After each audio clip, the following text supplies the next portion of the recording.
So we begin with a bondage and freedom from truth eternal. Okay.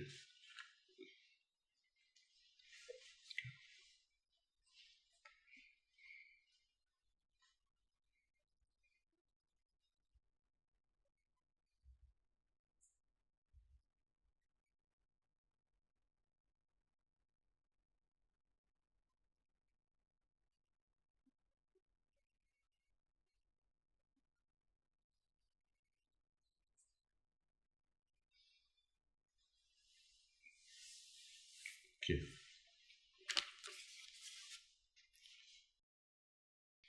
From his poem, so far we have read two stanzas. I will repeat it again though. Desire gave birth to greed in mind. It held the mind steadfast. Gradually, the greed became strong, and that was the root cause to bind. In that firmness, the mind was bound with the thread of I-ness.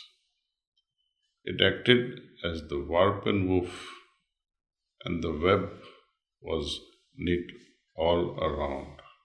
We start with this today. In that firmness of what?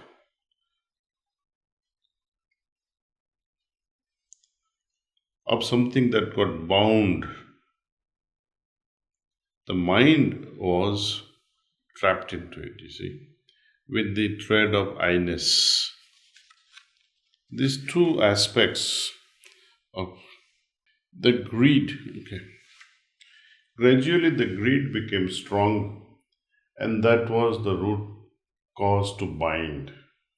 In that firmness, the mind was bound with the thread of I-ness.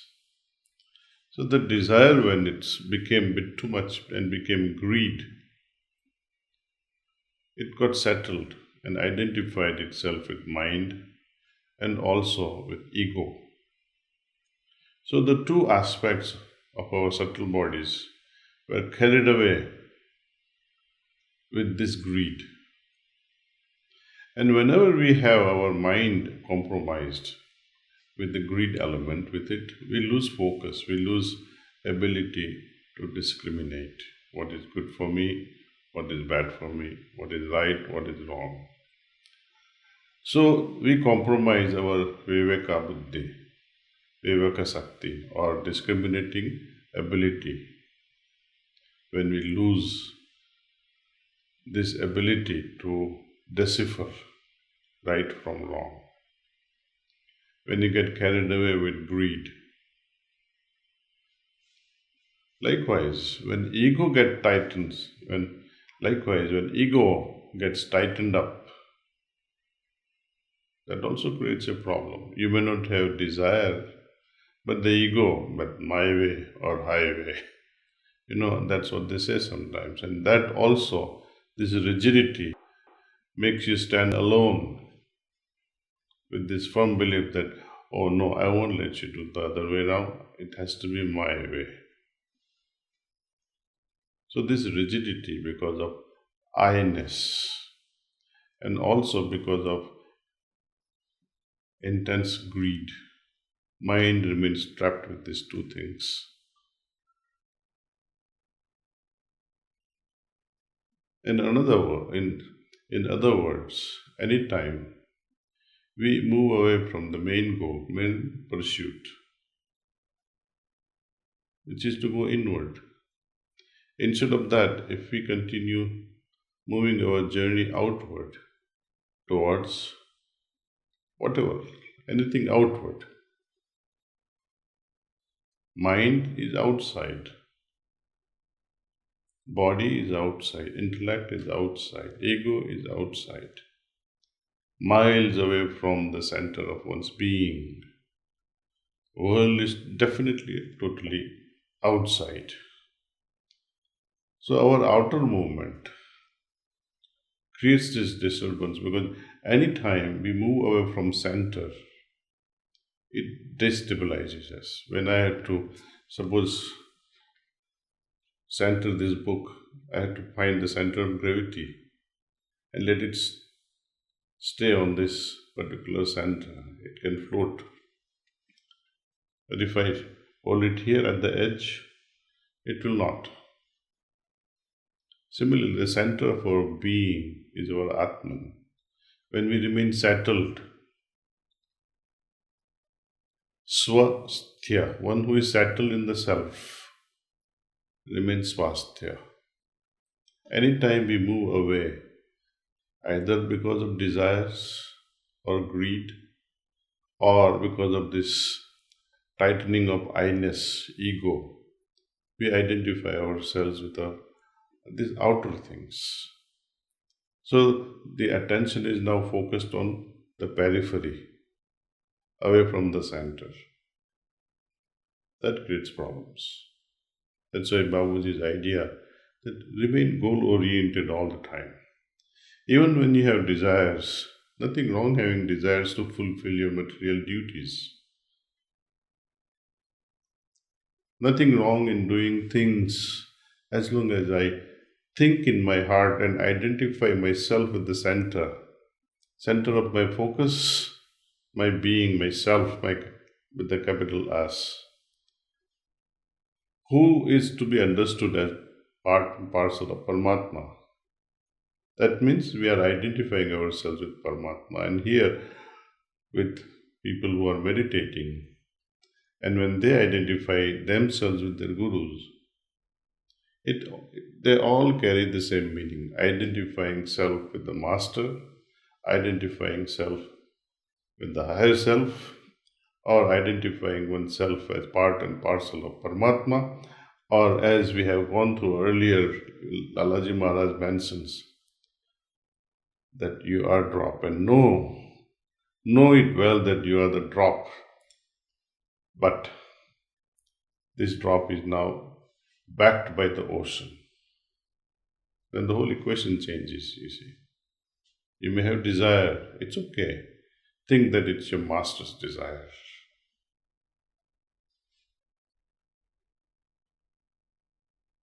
Because I have been receiving many emails that how is it that desires have been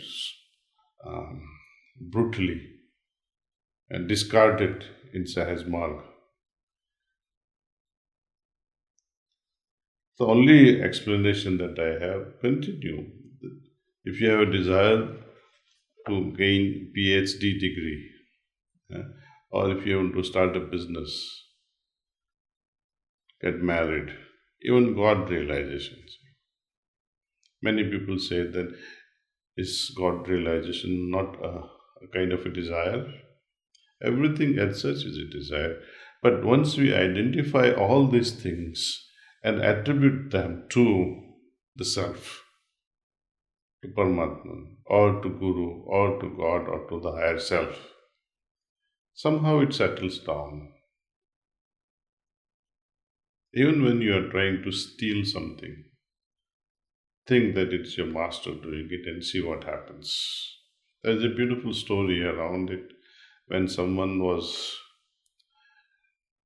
complaining that I have a bad habit of drinking. So it was advised to him that, okay, whenever you drink, think of me. Master said like that. And each time that person began to drink, even a little bit of sip would intoxicate him so much. Later on, he got fed up and stopped it. One has to try all these things, such subtle nuances that we offer via Sahaj Marg.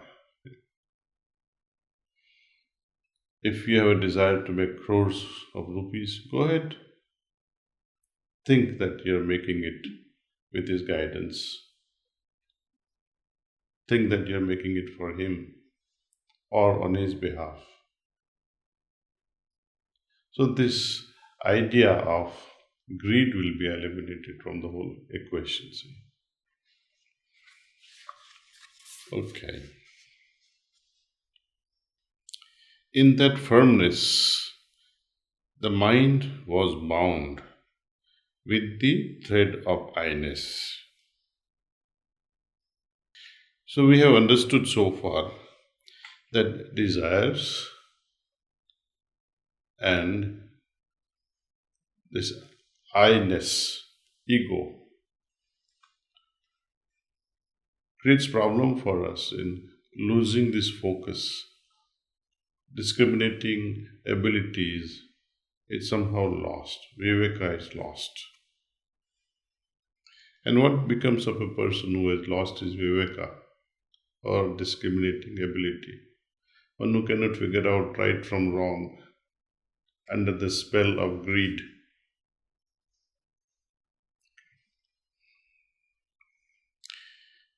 These things acted as the warp and woof, and the web was knit all round. Thus increased the desire for bondage. It became a mine of worry and vice. So, all this greed and ego related stuff acted as a warp and woof, the way these fabrics are made, horizontal and vertical. It creates a fabric, as Babuji puts it, we weave this fabric called destiny.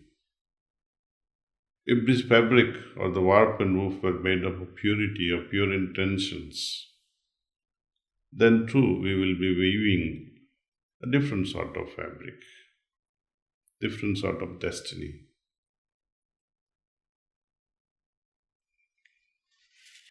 When that purity is missing, then it becomes the repository or the depository or the mine of desire, and that keeps us in a form kind of bondage.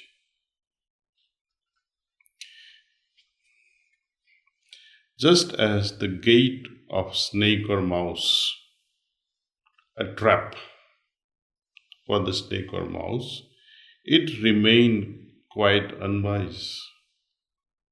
Like snake and mouse, it remains unwise.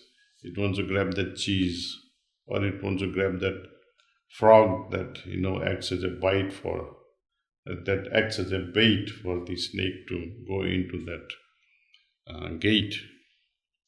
It remained quite unwise. Or we ourselves, seeing that bait in the form of greed, move in that direction and get trapped. We then remain bound. It does not give up greed nor its association,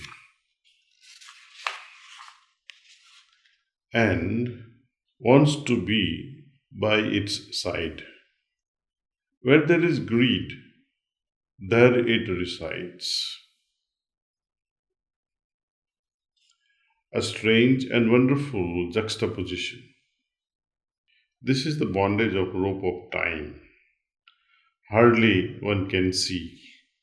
When the Lord bestows His grace supreme, then disappears mental worry. So, this hint on rope of time is very interesting to me, because rope of time means extension of time into the future. All sorts of greed that would like to be fulfilled belongs to the future. I like this thing to be fulfilled into the future. So we remain busy thinking how to resolve certain thing in the future. We keep worrying about our past, remaining busy with the future, and thus future and past involvement also somehow spoils our now. But all these things, once we start associating or identifying ourselves with the center, meaning the center of our focus, the master, things seems to dissolve away. See, we are able to utilize time wisely. And when we bring in this equation from Gita, where Lord Krishna says, Kalosmi, I am time. And when we utilize this time properly, it means we are utilizing God's resources masterfully. And thus, Lalaji describes here very nicely that when the Lord bestows His grace supreme, then disappears mental worry.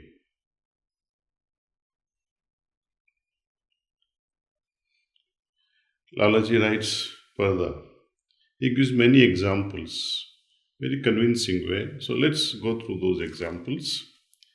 For example, in a drama, a certain individual assumes the role of King Indra and comes on the stage.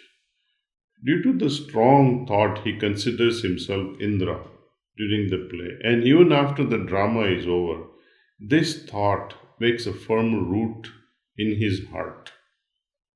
People laugh at him and explain to him that he cannot be convinced, with the result that he experiences sorrow and becomes a butt of ridicule.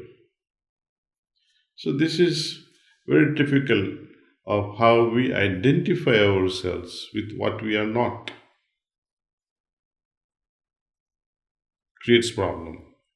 You were just acting in a drama as Indra, but now you have identified yourself as Indra, and later on, outside the drama, also you pretend, you act as if you are Indra. You have identified yourself so much with that Indra acting, you become the laughing stock. Similarly, when we identify ourselves with who we are not, the greed, the greatness that you think you are,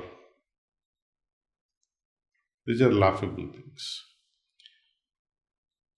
Identifying yourself against who you are not. We are part and parcel of that. We are the drop back by the ocean.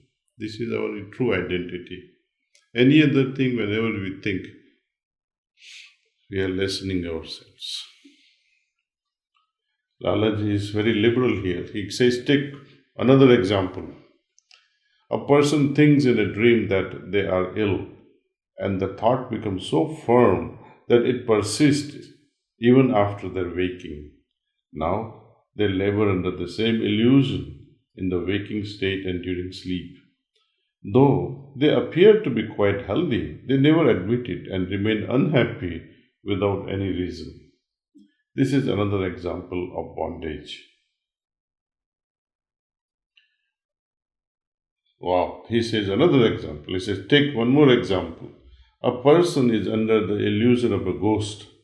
They see a bare branch of a tree in the dark night and think it to be a ghost.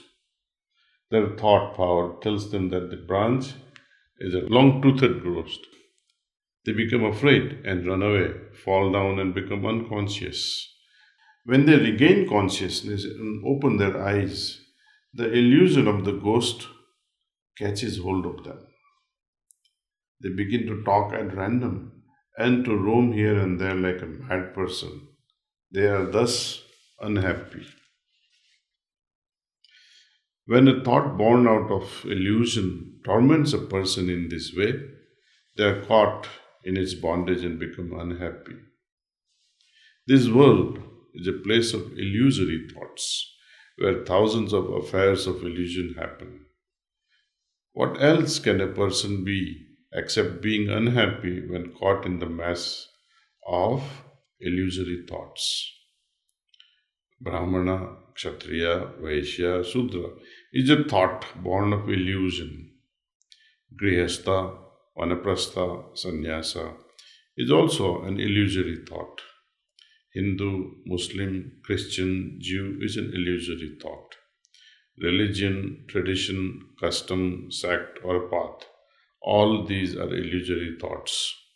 People who have been caught in the chains of this bondage are so worried that they are unable to understand reality. All these bondages are not real. All of them are artificial, illusory, pertaining to thought and fictitious. This chain goes far beyond, so much so that it exists in the other world after death too. So I think this aspect that Lalaji Maharaj has explained It says spirituality is the only solution to witness from the heights of spirituality some shades of reality.